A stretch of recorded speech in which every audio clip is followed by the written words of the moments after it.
Imagina um bebê que nunca olhava nos olhos de ninguém, nem da própria mãe. Um bebê que vivia em seu próprio mundo, escondido em um depósito de um escritório de luxo enquanto sua mãe limpava os banheiros dos ricos. Ninguém sabia que ele estava ali. Ninguém se importava. Até que um dia, o patrão milionário abriu aquela porta. O que aconteceu a seguir mudou não apenas a vida daquele bebê e daquela mãe faxineira, mas transformou completamente um homem que tinha tudo, e ao mesmo tempo não tinha nada. Esta é uma história sobre quando o poder se ajoelha diante da inocência. Sobre quando um olhar que nunca acontecia finalmente aconteceu, e mudou tudo. Me conta nos comentários, de qual cidade você está assistindo. E se você ainda não é inscrito no canal, aperta agora no botão de inscrever-se logo abaixo. Deixa também aquele like para fortalecer o canal e vamos juntos para essa história incrível. Maria Luísa empurrava o carrinho de limpeza pelos corredores espelhados da Corporação Almeida e Associados com a mesma descrição de sempre. Seus passos eram silenciosos, quase invisíveis, como convinha a alguém de sua posição. Há 3 anos trabalhava naquele escritório de advocacia, um dos mais prestigiados da cidade, onde homens de terno italiano discutiam cifras que ela jamais veria na vida inteira. Mas Maria Luísa não se importava. Tinha orgulho de seu trabalho honesto, de seus pisos reluzentes, de cada vidro que brilhava sem deixar marcas. O que a mantinha acordada à noite, porém, não eram as horas extras nem o salário que nunca subia. Era Miguel. Seu pequeno Miguel, de apenas 18 meses, que ela precisava levar ao trabalho desde que a creche do bairro fechará por falta de verbas. O bebê passava as tardes em uma salinha nos fundos, um depósito adaptado com colchonete e alguns brinquedos doados. Maria Luísa verificava o filho a cada meia hora, entre uma sala e outra, entre um banheiro e um corredor. Miguel era diferente. Ela sabia disso desde que ele completará 1 ano. O menino não olhava nos olhos de ninguém. Não reagia quando chamado pelo nome. Passava horas girando as rodinhas de um carrinho de brinquedo, fascinado pelo movimento circular, alheio ao mundo. Os médicos do posto de saúde falavam em avaliação, em espectro, em palavras que Maria Luísa não entendia completamente, mas que carregavam um peso que ela sentia no peito todas as noites. É autismo, provavelmente, dissera a médica, com aquela expressão que misturava compaixão e impotência. Precisa de acompanhamento especializado, terapias. Infelizmente, a fila no SUS está grande. Pode levar anos. Anos. Miguel não tinha anos para esperar. Cada dia era precioso no desenvolvimento de uma criança. Maria Luísa sabia disso, embora não tivesse estudos avançados. Sabia no coração de mãe, naquele instinto que dói quando os filhos precisam de algo que não podemos dar. Ela tentará conversar com a supervisora sobre a situação, pedindo para sair mais cedo uma vez por semana para levar Miguel a uma terapia gratuita que conseguirá em uma ONG. A resposta fora direta: Maria, você sabe como é. Se abrir exceção para uma, tenho que abrir para todas. E o Dr. Almeida não gosta de mudanças na rotina. O Dr. Ricardo Almeida. O patrão. Um homem que Maria Luísa via de longe, sempre apressado, sempre ao telefone, sempre importante demais para notar as pessoas que mantinham seu império limpo e funcionando. Naquela tarde de quinta-feira, enquanto passava pano na sala de reuniões do 12º andar, Maria Luísa ouviu Miguel chorar. Não era um choro comum. Era aquele grito agudo, desesperado, que ele dava quando algo perturbava profundamente. Largou tudo e correu. Seus chinelos batiam no chão de mármore, quebrando sua regra de ouro, nunca fazer barulho. Quando chegou à salinha, encontrou Miguel encolhido no canto, balançando o corpo para frente e para trás, as mãos cobrindo os ouvidos. Alguém devia ter ligado o aspirador de pó no corredor. O barulho alto, os sons súbitos, tudo isso era como facas na sensibilidade aguçada de seu filho. Está tudo bem, meu amor, mamãe está aqui, sussurrou, mas Miguel não olhava para ela. Nunca olhava. Ela o abraçou, cantarolando baixinho aquela cantiga de ninar que ao menos parecia acalmá-lo, mesmo que ele não demonstrasse. 20 minutos depois, quando finalmente o menino adormeceu de exaustão emocional, Maria Luísa voltou ao trabalho com o coração apertado e os olhos vermelhos. Ainda faltavam 4 horas para o fim de seu turno. Ricardo Almeida não era um homem mau. Pelo menos, não se via assim. Aos 42 anos, construíram um império jurídico atendendo grandes corporações, governos, clientes que movimentavam milhões. Seu escritório ocupava 3 andares de um edifício premium, tinha mais de 100 funcionários, e seu nome era sinônimo de sucesso nos círculos empresariais. Casara-se jovem com Beatriz, teve 2 filhas que agora estavam na faculdade, e mantinha a imagem impecável de homem de família e profissional dedicado. Mas Ricardo vivia dentro de uma bolha de vidro.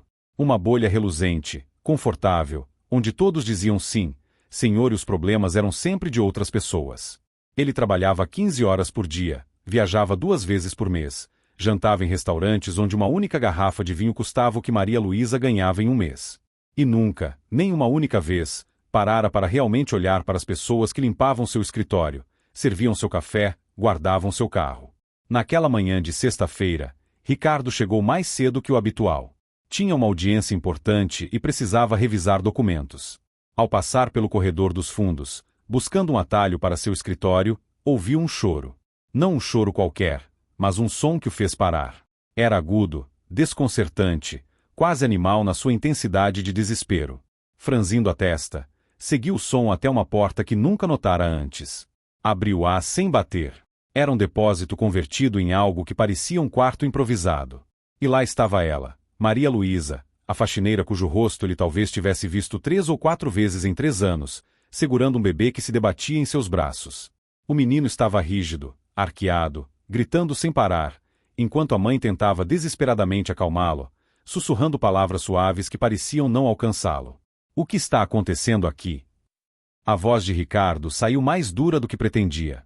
Era sua voz de tribunal, de negociações tensas. Maria Luísa se virou, assustada, os olhos arregalados. Instantaneamente, ela se levantou, ainda segurando Miguel, que continuava gritando e cobrindo os ouvidos.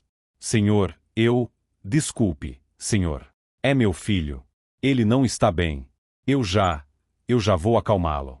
Por favor, não. Sua voz tremia. Havia medo ali. Medo de perder o emprego, de perder o único sustento que tinha. Ricardo viu as lágrimas nos olhos dela e algo incomum aconteceu. Ele hesitou. Por que há uma criança aqui? Perguntou, ainda confuso, ainda não processando completamente a cena. A creche fechou. Senhor. Não tinha com quem deixar. Ele fica quietinho, eu prometo. Não atrapalha ninguém. Por favor, senhor, eu preciso deste emprego. As palavras saíam atropeladas, carregadas de desespero. Ricardo abriu a boca para dizer algo cortante, algo sobre regulamentos e profissionalismo, mas foi interrompido por uma lembrança súbita. Beatriz, sua esposa, contará-lhe uma vez sobre uma funcionária antiga que precisará levar o filho ao trabalho. Ele ordenara que isso nunca mais acontecesse. Isso é um escritório, não uma creche, dissera, categórico. E nunca mais pensara no assunto. Nunca perguntara o que acontecerá com aquela mulher, com aquele filho. Olhou novamente para o bebê. Miguel havia parado de gritar, mas continuava com as mãos nos ouvidos, balançando o corpo de forma repetitiva. Não olhava para lugar nenhum. Parecia estar em seu próprio mundo inacessível. O que ele tem? Ricardo ouviu-se perguntar, e a pergunta o surpreendeu. Por que se importava? Os médicos dizem que é autismo, senhor. Ele não é como as outras crianças. Precisa de terapias, de ajuda especial. Mas eu não tenho como pagar. A fila do SUS é longa e... Sua voz falhou. Ela baixou os olhos, envergonhada da própria vulnerabilidade exposta. Ricardo ficou ali parado por um momento que pareceu se estender. Então, sem dizer uma palavra, virou-se e saiu, fechando a porta atrás de si. Maria Luísa afundou na cadeira, abraçando Miguel, certa de que seria demitida antes do fim do dia. Ricardo não foi para seu escritório. Em vez disso, trancou-se na sala de reuniões vazia e ficou olhando pela janela panorâmica para a cidade que se estendia lá embaixo. Milhares de pessoas, cada uma com suas histórias, suas lutas, suas dores. E ele nunca parara para pensar nisso. Nunca realmente. Pegou o celular e, por um impulso que não soube explicar, digitou autismo no Google.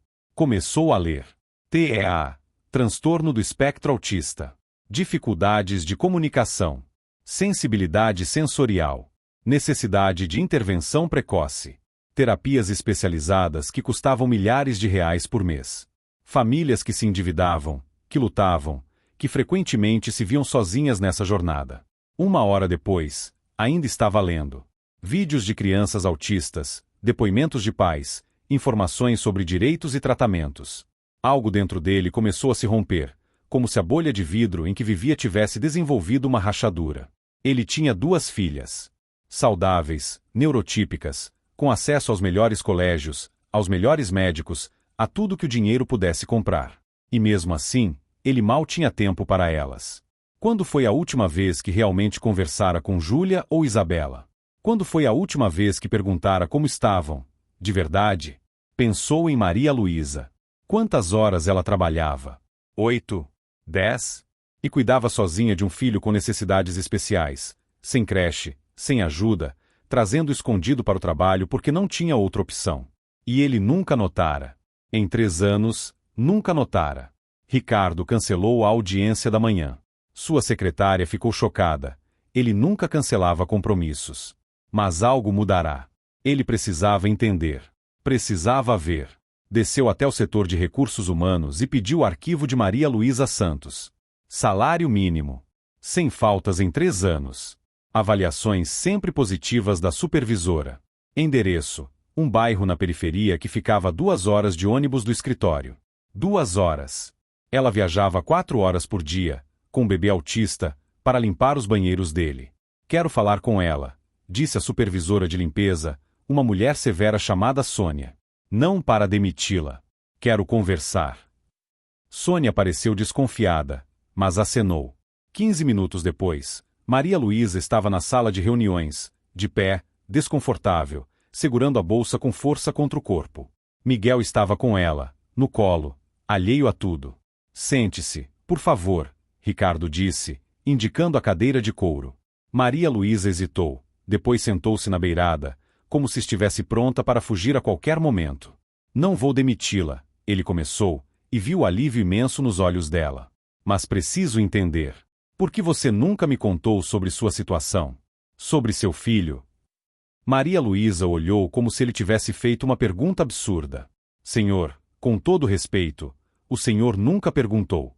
O senhor nunca nos olha. Para o senhor, somos invisíveis. A verdade crua das palavras dele atingiu Ricardo como um soco. E mesmo que o senhor perguntasse, ela continuou, com uma coragem que parecia brotar do desespero, o que o senhor faria? Eu sou só uma faxineira. Meus problemas não são seus problemas. E se eu pudesse ajudar? Ricardo perguntou, surpreendendo a si mesmo. E se houvesse uma forma de seu filho receber o tratamento que precisa? Maria Luísa o encarou com desconfiança e algo parecido com esperança. Miguel escolheu aquele momento para começar a vocalizar um som repetitivo, balançando o corpo. Ela automaticamente começou a balançá-lo também, num movimento sincronizado que falava de noite sem dormir, de uma conexão profunda mesmo na ausência de olhares diretos. Por que o senhor ajudaria? Por que eu? Ela perguntou, com a voz embargada. Ricardo não tinha resposta. Ou melhor, tinha, mas era complicada demais para explicar. Como dizer que vira sua própria falência como ser humano refletida naquela salinha improvisada? Como explicar que estava cansado de viver numa bolha, de ser rico mas vazio? Deixe-me fazer algumas ligações, Ricardo disse finalmente. Conheço pessoas, médicos, terapeutas. Quero que seu filho seja avaliado adequadamente e comece o tratamento que precisa. Maria Luísa abriu a boca, mas não saiu som algum. Lágrimas começaram a escorrer por seu rosto. Ela apertou Miguel contra si, e o bebê, surpreendentemente, não resistiu. Não estou fazendo isso por caridade, Ricardo continuou, e isso era verdade. Estou fazendo porque é o certo. Porque passei anos olhando para números e contratos e esqueci que por trás de tudo isso há pessoas. Pessoas de verdade. Nos dias seguintes, Ricardo moveu montanhas. Usou seus contatos para conseguir uma avaliação com uma das melhores neuropediatras da cidade, algo que normalmente levaria meses de espera. Marcou sessões com uma equipe multidisciplinar, terapeuta ocupacional, fonoaudióloga, psicóloga especializada em TEA. Quando recebeu o orçamento total, nem piscou.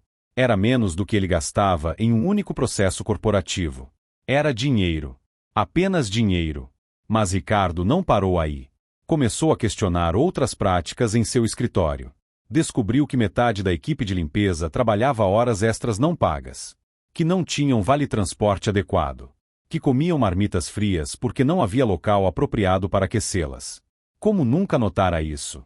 Como passará anos sendo cego? Chamou reunião com o departamento administrativo e determinou mudanças imediatas, reajuste salarial para todos os funcionários de serviços gerais, criação de uma sala de descanso equipada, vale-transporte integral e algo inovador. Um pequeno espaço de convivência para filhos de funcionários em casos emergenciais, com uma monitora treinada. Pessoas trabalham melhor quando suas famílias estão seguras, declarou, ignorando as sobrancelhas levantadas dos sócios.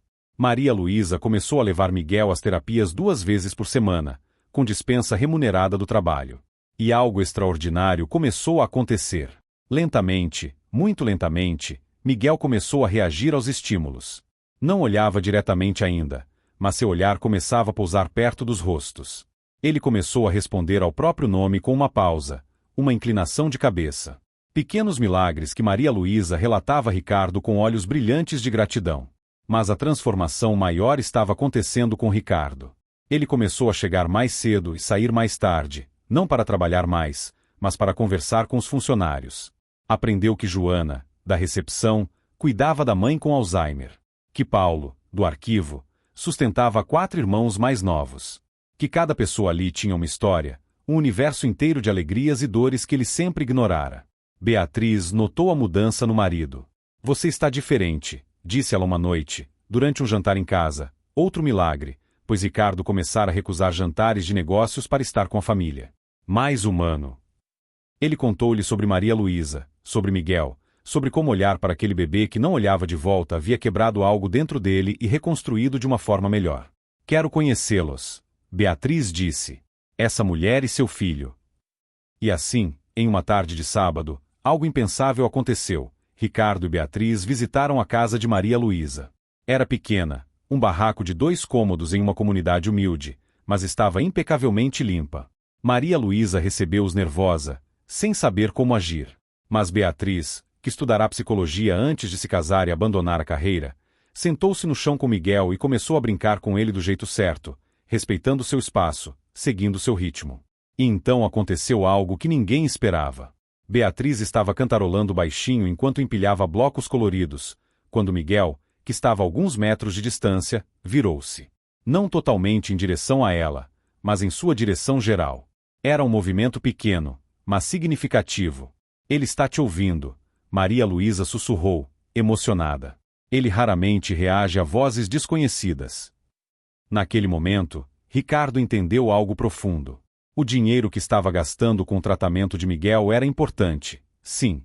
Mas havia algo mais valioso acontecendo: conexão humana. Ele estava aprendendo a ver. Realmente ver. 3 meses haviam passado desde aquela manhã quando Ricardo abrirá a porta do depósito. Miguel estava progredindo.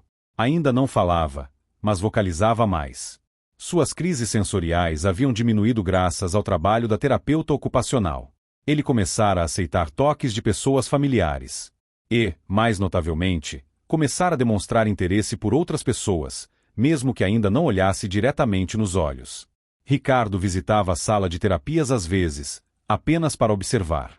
Via Miguel trabalhando com a fonoaudióloga, usando cartões de comunicação, começando a construir pontes com o mundo exterior. Cada pequeno avanço parecia um milagre. E talvez fosse. Mas Ricardo também sabia que aquilo só estava acontecendo porque ele tinha recursos. E o que acontecia com as outras mães, os outros pais, que não tinham um patrão que acordasse um dia decidido a ajudar? Essa pergunta o atormentava. Ele começou a pesquisar, a fazer contatos, a explorar possibilidades. E nasceu uma ideia: criar uma fundação.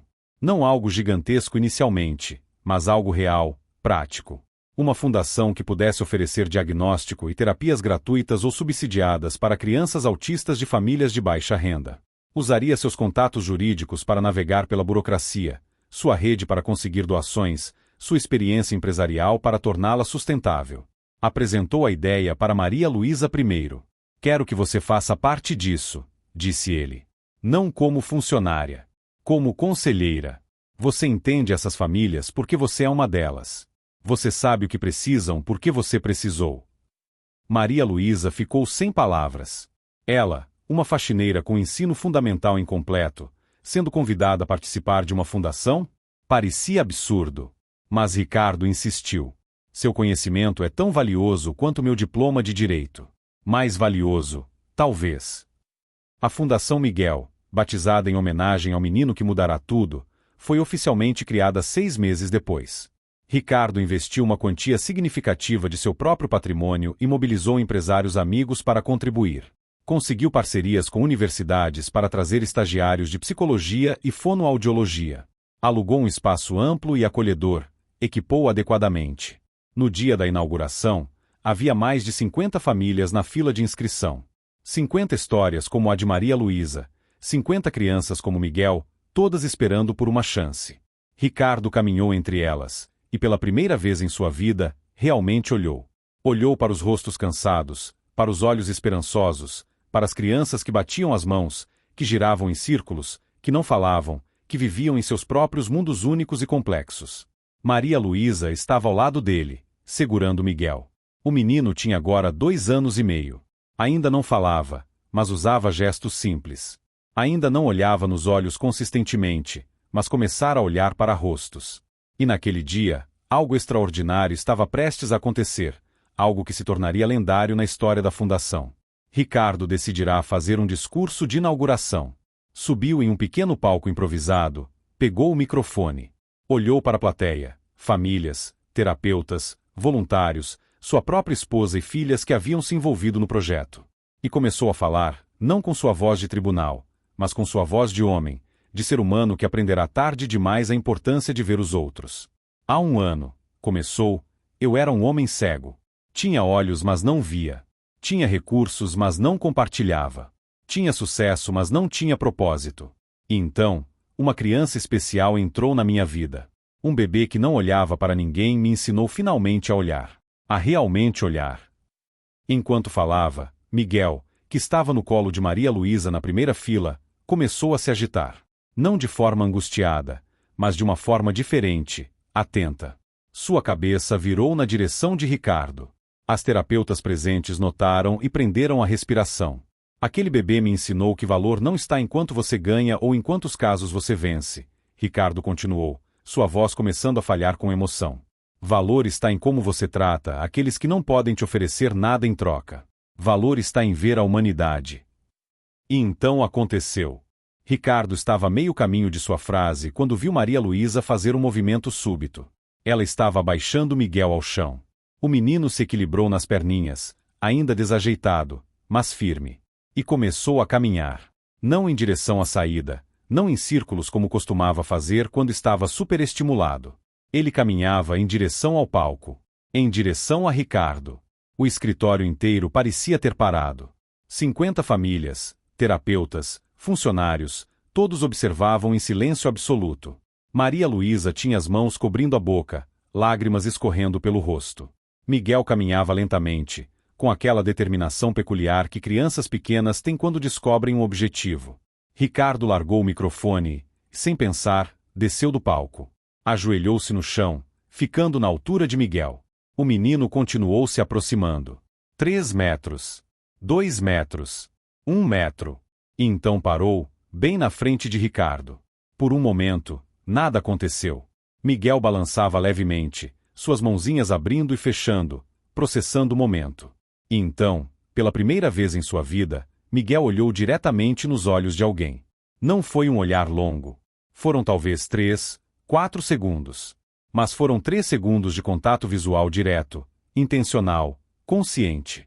Os olhos castanhos de Miguel encontraram os olhos castanhos de Ricardo, e naquele breve momento, houve reconhecimento. Houve conexão. Houve algo que transcendia palavras, que transcendia diagnósticos, que transcendia todas as barreiras que o autismo de Miguel impunha. Oi, Miguel, Ricardo sussurrou, sua voz embargada. Oi, campeão. Miguel levantou uma mãozinha e a colocou no rosto de Ricardo. Não foi um toque acidental. Foi deliberado, exploratório. Ele estava sentindo a textura da barba por fazer, a pele quente. Ricardo ficou completamente imóvel, mal ousando respirar, enquanto lágrimas escorriam livremente por seu rosto. Aquele homem que comandava um império, que nunca chorava, que era forte e controlado, estava chorando abertamente no chão, sendo tocado por um bebê autista que havia mudado sua vida inteira. O silêncio na sala foi quebrado por um soluço de Maria Luísa. E então, como uma onda, os aplausos começaram. Não eram aplausos educados de eventos formais. Eram aplausos emocionados, catárticos. Muitas pessoas na plateia estavam chorando. Elas entendiam. Entendiam o milagre do que estava acontecendo. Entendiam que aquele não era apenas um momento de um bebê olhando para alguém.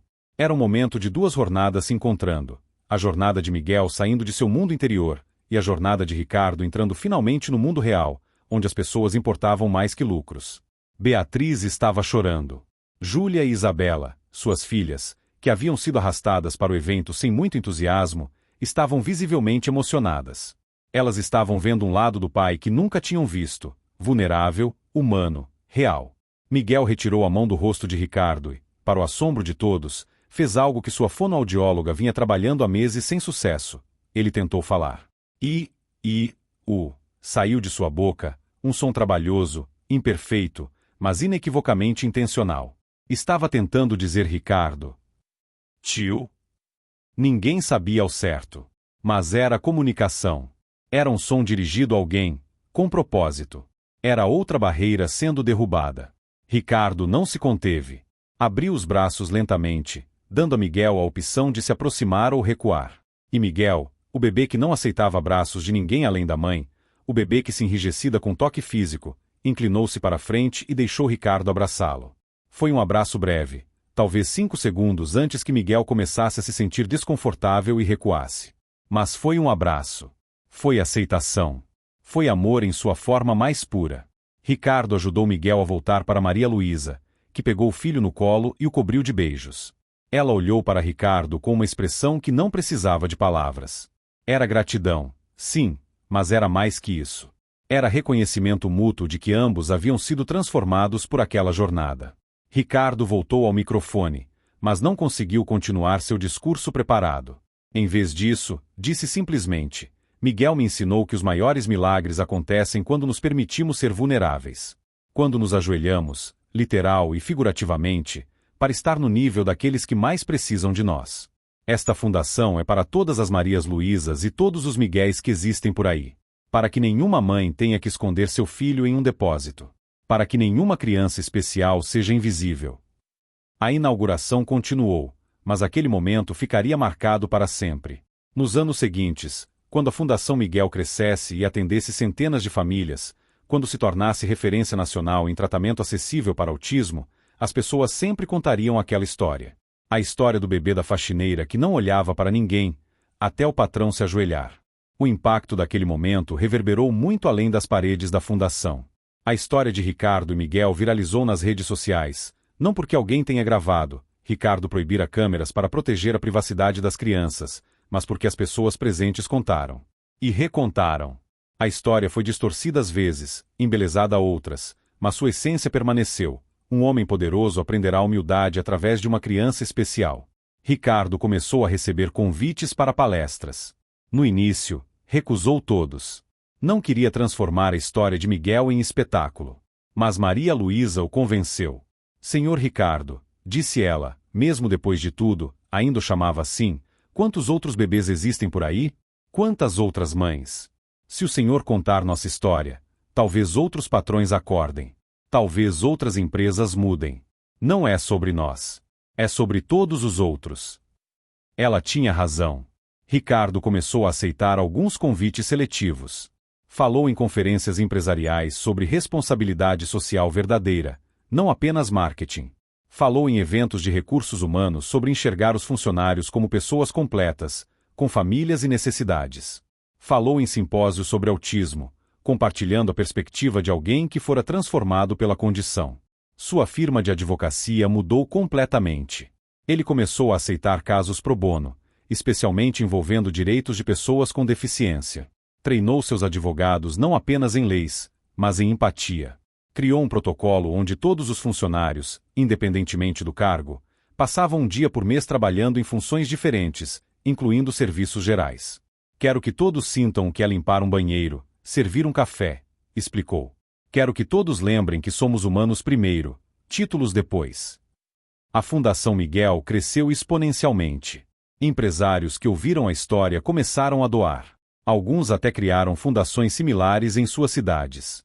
O modelo que Ricardo desenvolveu, combinando atendimento clínico com capacitação de famílias e conscientização empresarial, foi replicado em 10 estados. Milhares de crianças foram diagnosticadas e tratadas precocemente. Milhares de famílias receberam não apenas terapias, mas esperança. Miguel, agora com 4 anos, progredia continuamente. Não seguia o mesmo ritmo de crianças neurotípicas, e talvez nunca seguisse. Ainda tinha desafios enormes com comunicação verbal. Ainda tinha sensibilidades sensoriais que exigiam cuidados especiais. Mas ele sorria agora. Interagia com outras crianças, à sua maneira. Usava uma prancha de comunicação alternativa para expressar necessidades e desejos. E ocasionalmente, em momentos especiais, olhava nos olhos das pessoas que amava. Maria Luísa não era mais faxineira. Ricardo insistira em patrocinar seus estudos. Ela completou o ensino médio através de EJA e começou um curso técnico em pedagogia especial. Trabalhava na fundação agora, não como funcionária de limpeza, mas como coordenadora de acolhimento familiar. Ela entendia as famílias que chegavam porque tinha estado em seus sapatos. Ela sabia as perguntas certas a fazer, sabia quando oferecer consolo, sabia quando ser firme. Era insubstituível. Você salvou meu filho, Ricardo disse a ela uma vez, durante uma reunião administrativa da fundação. Eles estavam revisando os números do trimestre. Haviam atendido 120 famílias nos últimos 3 meses. Maria Luísa olhou para ele, confusa. Como assim, senhor Ricardo? O senhor salvou Miguel. O senhor pagou todo o tratamento. Não, Ricardo balançou a cabeça. Você me salvou. Salvou-me de uma vida vazia, de uma existência sem propósito real. Miguel me ensinou a olhar, mas você me ensinou a continuar olhando. Você me mostrou o que é força verdadeira, não ter dinheiro ou poder, mas ter amor suficiente para lutar contra todas as probabilidades. Maria Luísa sorriu, aquele sorriso tímido que ainda carregava um pouco de descrença diante de sua nova realidade. Acho que nos salvamos mutuamente, disse ela. O senhor e Miguel. Eu e o senhor. Todos nós. Ela estava certa. Não havia salvador único naquela história. Havia apenas seres humanos se encontrando através das barreiras de classe, riqueza e capacidade. Havia apenas a humanidade fundamental reconhecendo a si mesma no outro. Ricardo mantinha em seu escritório agora, remodelado, mais humilde, sem ostentar tanto luxo, uma foto daquele dia da inauguração. Nela, ele estava ajoelhado, Miguel à sua frente, os dois se olhando. A foto estava levemente desfocada, tirada às pressas por Beatriz com o celular, mas capturava perfeitamente o momento. Capturava a vulnerabilidade, a conexão, o amor. Às vezes, tarde da noite, quando estava sozinho revisando documentos, Ricardo olhava para aquela foto e se perguntava como havia vivido 42 anos sem entender algo tão simples, que ajoelhar-se não é rebaixar-se. É elevar o outro. Que olhar nos olhos de quem é diferente, de quem é considerado menor pela sociedade, não é caridade. É reconhecimento de que todos estamos interconectados, de que a dor de um é a dor de todos, de que a alegria de um deveria ser a alegria de todos. 5 anos após aquele dia fatídico em que Ricardo abrirá a porta de um depósito e encontrara seu propósito, a Fundação Miguel era uma das principais instituições de apoio a famílias de crianças autistas no país. Mas para Ricardo, o verdadeiro legado não estava nos números impressionantes, nas crianças atendidas, nas terapias oferecidas. Estava nas histórias individuais. Nas transformações únicas. Estava em André, um menino de 6 anos que dissera sua primeira palavra após 2 anos de terapia fonoaudiológica gratuita. Em Sofia, que conseguirá ser incluída em uma escola regular graças ao programa de capacitação de professores da Fundação. Em Daniel, cujos pais estavam se divorciando pelo estresse de lidar com autismo sozinhos, até encontrarem o grupo de apoio da Fundação e reconstruírem seu casamento. Cada história era um milagre particular. Miguel estava com 7 anos agora. Frequentava uma escola especial, mas passava algumas horas por semana em inclusão em escola regular. Falava frases simples, embora sua linguagem fosse atípica e exigisse paciência para ser compreendida. Tinha um fascínio especial por trens. Podia passar horas alinhando miniaturas, organizando-as por cor, tamanho, tipo. E sua memória visual era extraordinária. Podia reconhecer qualquer modelo de trem depois de vê-lo uma única vez. Ricardo e Miguel tinham uma rotina especial agora. Todo sábado de manhã, Ricardo pegava Miguel e Maria Luísa e iam ao Museu Ferroviário da cidade. Miguel adorava. Ele caminhava entre os trens antigos, tocando-os cuidadosamente, absorvendo cada detalhe.